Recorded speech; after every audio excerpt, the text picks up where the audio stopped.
Merci. Ok.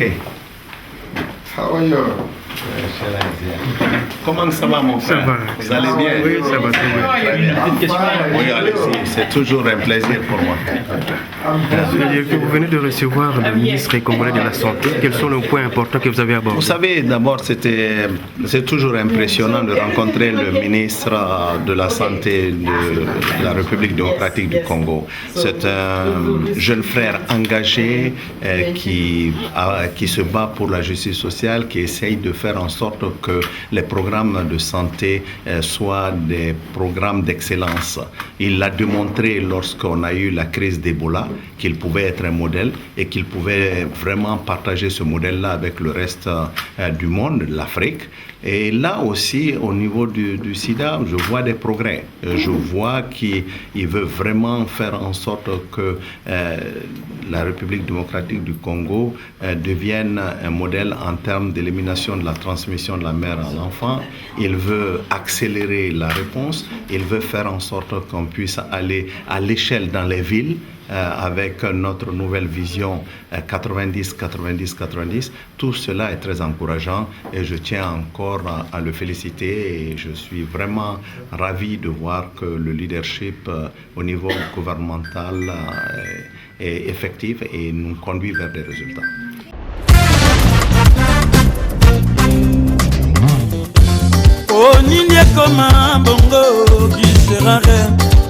Oyo tozalaki bolingo moto akota te lelo ekoma masapo kopinga mpe kotongana likambo yaki bapekisakanga moto lokola yepasuka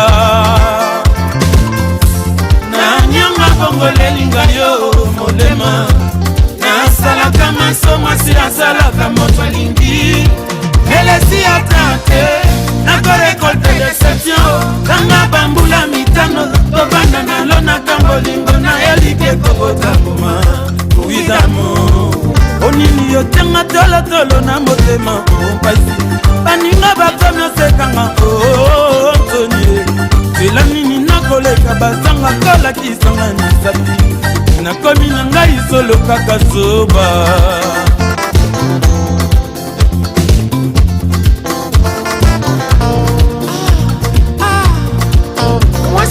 kolula mboka mpe koyeba kasi oya mobali alingobe na se ya miso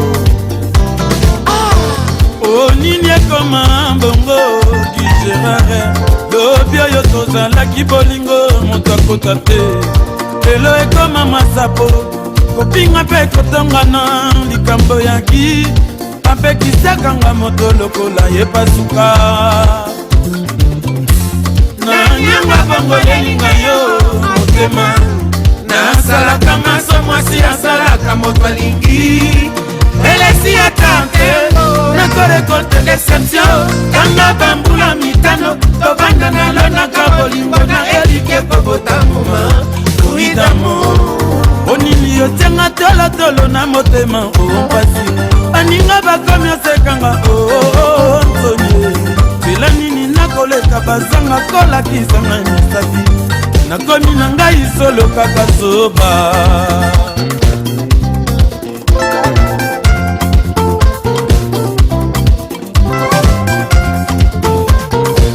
nzambe nini asalanga boye mabe ezali etumbu ya mokili toboni ye apesanga motema ya kolinga to mingi nalinga moto na motema kolekanga moko nayebisa na baninga te nasuka na dije awa yo kosalanga boye nakomi elokwa liseki na bato mpona yo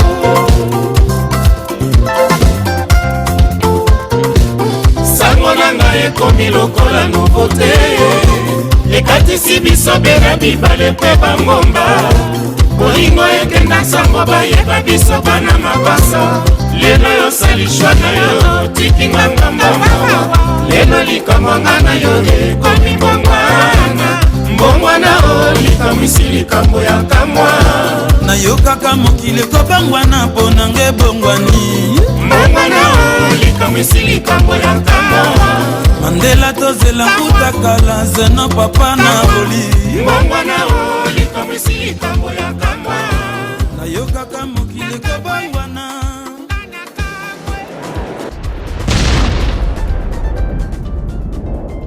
Madame le directeur général, vous avez la parole.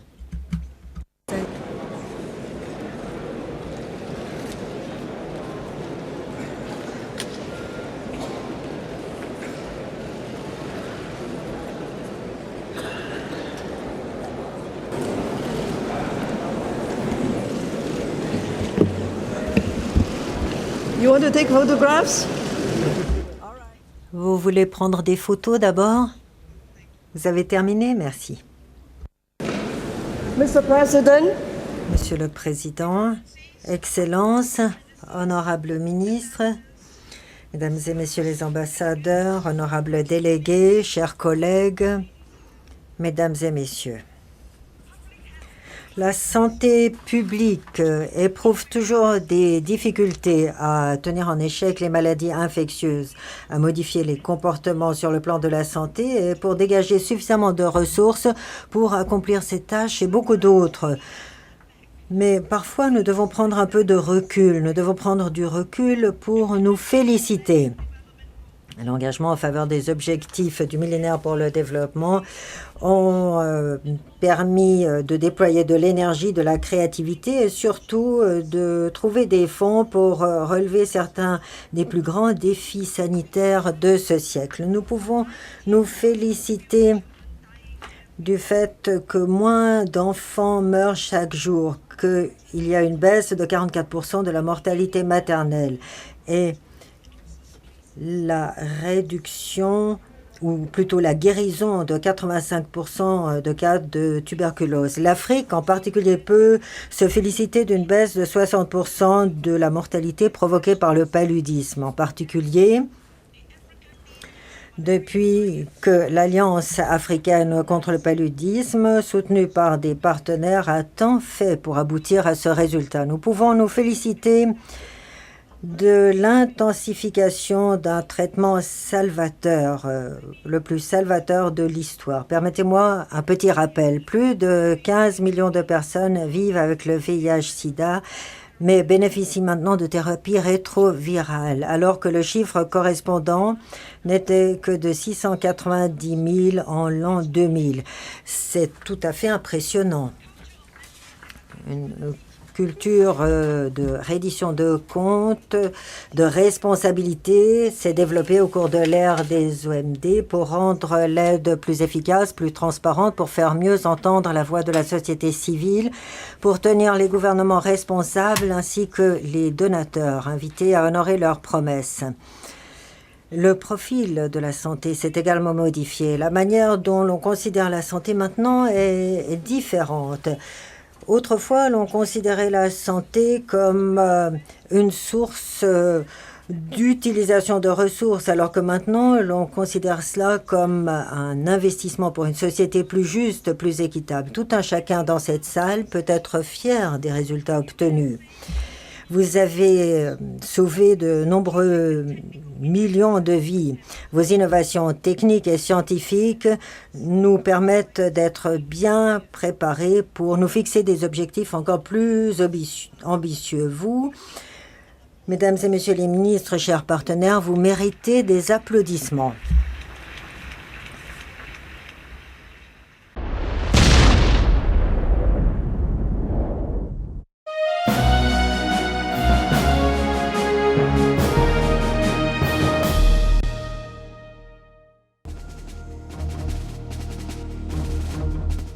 Bonjour, Jacqueline Mikolo, ministre de la Santé et de la Population de la République du Congo.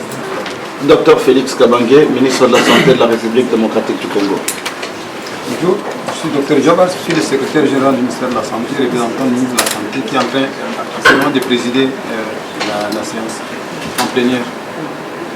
Bonjour, Dalmé de Carlos, je suis représentant de la ministre de la Santé, je suis directeur général de Santé Zandibou, de Sao Tomé et Principe.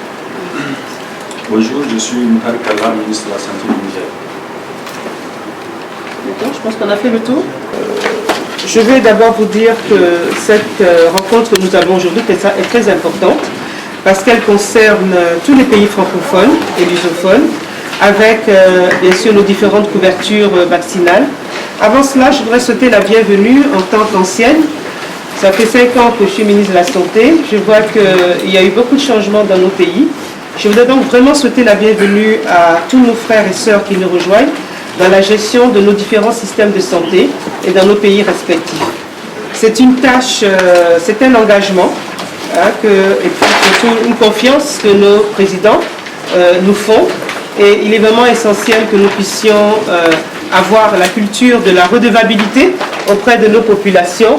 Et nous savons que malheureusement dans nos pays, en Afrique francophone et lusophone, nous avons des resurgences, nous avons des réémergences de maladies et le rôle de la vaccination est essentiel. Donc je vais donc vous souhaiter donc encore une fois la bienvenue. Merci à CET de nous recevoir dans ces locaux avec tous ses collaborateurs. Je vais donc vous soumettre, pour aller rapidement, l'ordre du jour que nous vous proposons pour cette séance de travail. Alors, la mise à jour de Gavi sera faite par le docteur Seth Berkeley, qui est le directeur exécutif de Gavi, pour ceux qui ne le connaissent pas, celui qui est à notre gauche. Nous aurons une série de questions-réponses. Ensuite, nous allons parler du progrès de la vaccination dans la circonscription francophone et lusophone. Cela sera donc présenté par moi-même, le docteur Raymond Goudou-Kofi. Ensuite, les défis pour la pérennisation du financement de la vaccination. Nous aurons l'expérience du Bénin, du Burkina Faso et de la République centrafricaine. Ensuite, les ministres de chaque pays ou le représentant vont donc, nous allons tous écouter Dr Marthe Sylvie Essangué, qui est donc la coordinatrice régionale Afrique francophone Gavi, beaucoup la connaissent.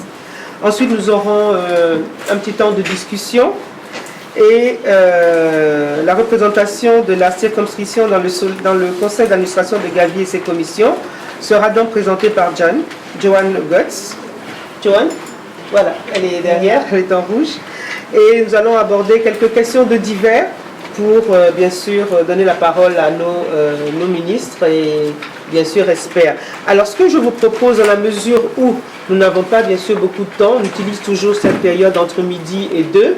Il y a certains ministres qui doivent présenter le débat général. Donc ce que je vous propose, c'est que nous soyons vraiment concis pour que nous puissions gagner du temps, surtout pour laisser un peu de place, comme je dis, aux échanges. C'est ça qui est important. Après les présentations, il faut qu'on ait quand même la possibilité de pouvoir échanger. Qui sommes-nous? Nous sommes donc une circonscription des pays francophones et lusophones en Afrique. Il s'agira donc de 20 pays, dont 3 lusophones. 3 sous-régions sont concernées, l'Afrique centrale, l'Afrique de l'Ouest, ainsi que l'Afrique du Sud-Est. Ensuite, il y a 2 représentants au conseil d'administration. Nous sommes donc 2 représentants, le titulaire et le suppléant, c'est-à-dire le ministre de la République démocratique du Congo et le titulaire, la ministre de la Santé de Côte d'Ivoire. C'est toujours une occasion pour nous, pays francophones, de pouvoir remercier Gavi. Nous ne cesserons jamais de remercier Gavi pour tout cet accompagnement dans nos pays respectifs. Et nous notons qu'il y a quand même des avancées, il y a des résultats qui sont palpables, même si cela a été lent, mais nous notons que les résultats sont perceptibles entre les pays soutenus par Gavi et les pays qui n'ont pas le soutien de Gavi. Et en termes de cofinancement, il y a quand même une avancée. On note une volonté de payer de nos pays respectifs, mais nous devons continuer à agir pour honorer nos engagements malgré le contexte mondial difficile de la croissance mondiale. Alors tout à l'heure à la fin, nous allons vous donner donc les emails qui vont passer par Fabienne Leptoir. Voilà, Fabienne est donc le point focal qui va recueillir donc à partir d'un email vraiment toutes vos impressions. Nous allons les reverser donc à Gavi et cela va faire partie bien sûr des points que nous allons discuter lors du prochain conseil d'administration. En tout cas, c'est la proposition que je vous fais, comme ça, très proposée. Vous aurez, je pense, des arguments très solides. Entre-temps, je vais juste passer la parole à M. Dousté Blasi qui nous donne juste son impression sur la question de la vaccination et puis nous allons continuer la présentation. 2 minutes. Alors, juste pour vous remercier de me donner la parole, de m'avoir invité. C'est absolument fascinant de voir le résultat de Gavi. Nous avons commencé ensemble deux financements innovants, celui d'United et celui de Gavi avec l'IFIM en 2005-2006. Et donc toutes mes félicitations à vous, Raymond, aujourd'hui, qui représente Gavi, et Seth, qui est le directeur exécutif. Deux mots. Seth nous a demandé l'autre jour si, à United, on serait d'accord pour cofinancer le vaccin sur le palu. La réponse est évidemment oui. Nous sommes tout à fait capables de cofinancer avec vous, puisque dans notre charte à United, nous avons l'obligation d'employer tout cet argent. Je rappelle que ça a été 2,5 milliards à 3 milliards de dollars qui ont été récoltés en quelques années pour le sida, la tuberculose et le paludisme. Donc nous sommes dedans, donc c'est avec plaisir que nous le ferons. Je fais une petite parenthèse sur quelque chose c'est plutôt une question que je pose, moi qui ne suis pas spécialiste. Quand je vois la fièvre jaune revenir, et en particulier que ce soit à RDC ou en Angola, je me dis quand même que l'ARS Égyptie porte la fièvre jaune, mais aussi la dengue, le chikungunya, Zika. Et donc j'ai envie de dire quand même à toute la communauté internationale, faites attention, vous devriez quand même beaucoup financer et très vite la lutte contre la fièvre jaune, parce qu'il n'y a pas que les pays aujourd'hui qui ont la fièvre jaune, c'est tous les pays qui sont quelque part en zone endémique de ces agents infectieux aussi, qui devraient y réfléchir. La deuxième chose, c'est que je n'ai pas compris, la seule solution pour la fièvre jaune, c'est la vaccination en réalité. Et en plus, on a une chance extraordinaire, c'est qu'elle existe. Or, si je regarde la couverture mondiale de la vaccination contre la fièvre jaune, je trouve qu'elle est assez basse. Et tout ça parce que les compagnies pharmaceutiques ne gagnent pas suffisamment d'argent, il faut bien le dire, et donc ont besoin des garanties des États pour acheter. C'est une fois de plus la preuve que le marché ne permet pas de répondre à des sujets de santé publique majeurs. Et je crois que c'est ça, les 20 prochaines années dans le domaine de la santé publique, c'est d'expliquer que le marché ne suffit pas. Donc je pense qu'il faut maintenant mettre une grosse somme d'argent pour que les 4 grands producteurs de vaccins contre la fièvre jaune puissent s'y mettre à fond, quoi. Mais voilà, pourquoi il n'y a pas suffisamment de couverture, d'après toi? Je voudrais juste dire un mot sur le vaccin contre le palu. Je pense qu'il n'y a aucun pays qui refuserait d'accepter le vaccin contre le palu qui tue plus que n'importe quelle autre maladie dans nos pays respectifs. Mais le problème se poserait peut-être en termes d'équité, en termes de disponibilité des doses, parce que lorsque nous décidons de lancer le vaccin contre le palu, je prends l'exemple de la RDC, c'est 3 400 000 enfants de moins de 5 ans. Ça ne sera pas pour une partie du pays et laisser une autre partie. Il faudrait que ça soit l'ensemble du pays. Mais il y a une chose importante, la vaccination ne nous dérogera pas de nos obligations de travailler sur l'assainissement et la lutte anti-vectorielle. Le coût des vaccins après la période de transition.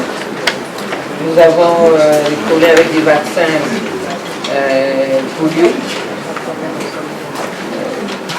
Et les coûts des vaccins aussi toujours, l'hépatite B, les antirotavirus, le programme élargi de vaccination. Voilà, nous voudrons pouvoir négocier cela avec Gavi de manière...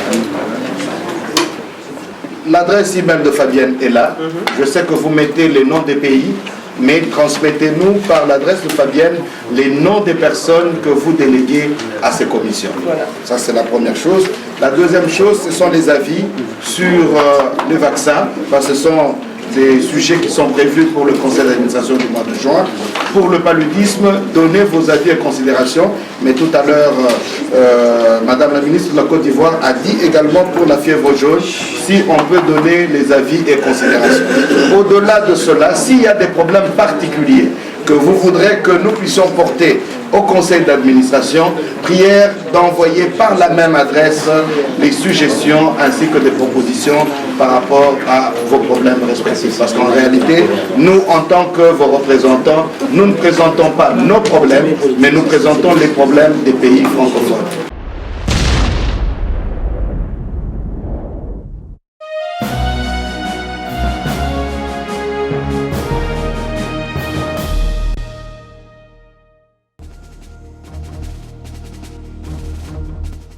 C'était une réunion importante pour le ministre de la Santé avec la directrice générale de l'OMS. Quels sont les points importants que vous avez abordés, Excellence, et l'essentiel, en tout cas, de votre réunion? Merci beaucoup. En fait, le lundi passé, le lundi 20 juin, nous avions déclaré que la République démocratique du Congo était en épidémie de fièvre jaune et immédiatement après, quand le président de la République a été saisi, conscient du fait qu'il y a une pénurie du vaccin anti-amaril sur la planète, le président de la République m'a dépêché pour rencontrer la directrice générale de l'OMS afin d'expliquer la situation de la RDC.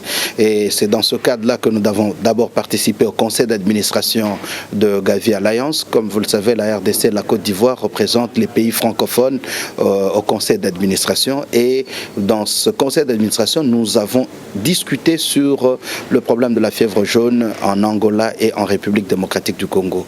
Aujourd'hui, on vient d'avoir une réunion extraordinaire avec les différentes régions de l'Afrique, l'Afrique de l'Ouest représentée par la Côte d'Ivoire, l'Afrique de l'Est ainsi que l'Afrique australe et l'Afrique centrale représentée par la RDC, où nous avons parlé du problème de la fièvre jaune en Afrique globalement, mais en Afrique centrale particulièrement, cas de la RDC et de l'Angola. C'était une réunion très importante parce que nous avons expliqué que la fièvre jaune qui sévit en RDC a été importée en fait de l'Angola, l'Angola qui est en épidémie depuis décembre 2015.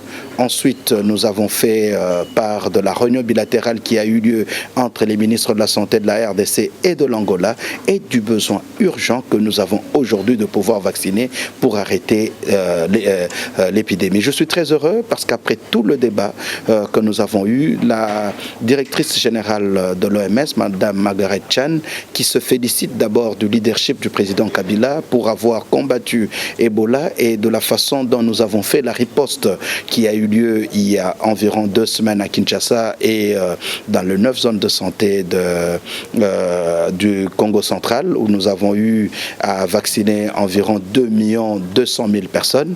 La DG de l'OMS vient de prendre une décision importante pour que la RDC puisse arrêter l'épidémie. Parce que c'est vrai, nous sommes en train de travailler sur la lutte antivectorielle, mais la solution aujourd'hui c'est de vacciner. Devant cette pénurie de vaccins, la DG vient de prendre l'engagement. Dès cet après-midi, elle va appeler le Brésil, donc le laboratoire brésilien qui produit le vaccin anti-amaril, pour produire suffisamment de vaccins afin que nous puissions vacciner les 8 500 000 personnes à Kinshasa et que nous puissions vacciner les 1 600 000 personnes sur la frontière avec l'Angola partant du Kwango, du Kasaï et du Lualaba. Donc toutes ces populations pourront être vaccinées avant la fin du mois de juillet. Et nous sommes très reconnaissants vis-à-vis de la DG parce que c'était très difficile de pouvoir avoir le vaccin en cette période, mais je pense que si tout va bien, nous pourrons aller jusqu'à environ 11,6 millions de doses de vaccins qui pourront être livrées en République démocratique du Congo d'ici avant la fin du mois de juillet. Donc je suis heureux de dire aux compatriotes congolais qui vivent à Kinshasa particulièrement, dans le Kwango, dans le Kasaï et au Lualaba sur les zones frontalières avec l'Angola, que nous allons vacciner d'ici la fin du mois de juillet, probablement à partir du 20 juillet. Mais il y a un détail important, étant donné la pénurie de vaccins, il y aura deux types de vaccins qui vont être produits, parce que le temps, nous ne l'avons pas. Kwango, Kasaï, ainsi qu'au niveau du Lualaba, les parties frontalières avec l'Angola, on aura un vaccin une seule dose qui va pouvoir protéger pour toute la vie. Mais au niveau de Kinshasa, nous avons 10 millions de doses et nous allons, dans un an, faire une deuxième vaccination afin de couvrir maintenant la protection à vie au niveau de la ville de Kinshasa.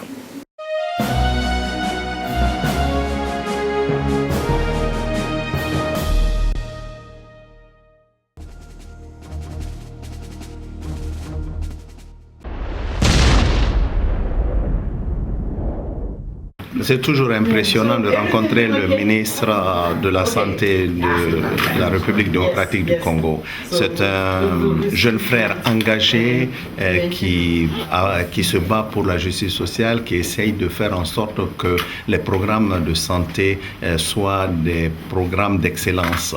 Il l'a démontré lorsqu'on a eu la crise d'Ebola, qu'il pouvait être un modèle et qu'il pouvait vraiment partager ce modèle-là avec le reste du monde, l'Afrique.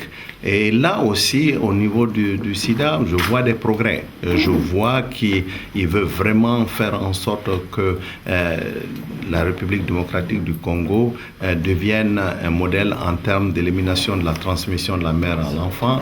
Il veut accélérer la réponse. Il veut faire en sorte qu'on puisse aller à l'échelle dans les villes, avec notre nouvelle vision 90-90-90. Tout cela est très encourageant et je tiens encore à le féliciter et je suis vraiment ravi de voir que le leadership au niveau gouvernemental est effectif et nous conduit vers des résultats.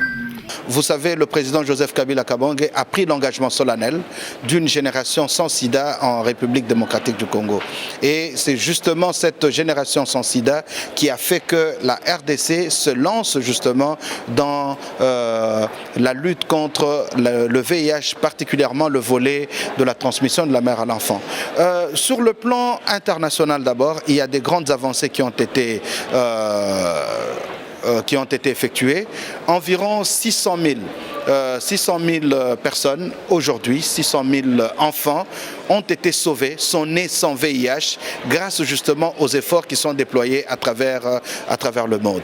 Mais malgré ces grands efforts, il y a encore 200 000 enfants qui naissent chaque année avec le VIH. Voilà pourquoi il était question que les différents ministres de la Santé se mettent ensemble pour partager les expériences.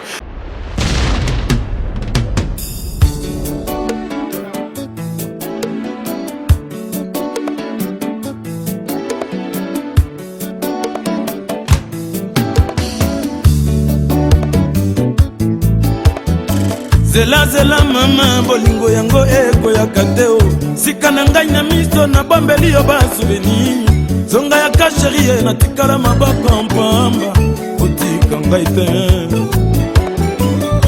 okito njambela ngai wayo lelo ngongo tindela ngata bansango na voie postale kito mabanzo malekinga okito belisa limeti na mona mpembe okito bakomi kozomelanga okito telefone ngata na mbokwa mama tangwa bomwani esialeka kitolamu na bongi moto akoango na mituni epayo ozali soki oyokaka tansango ndenge nga nakonyo kwa makawa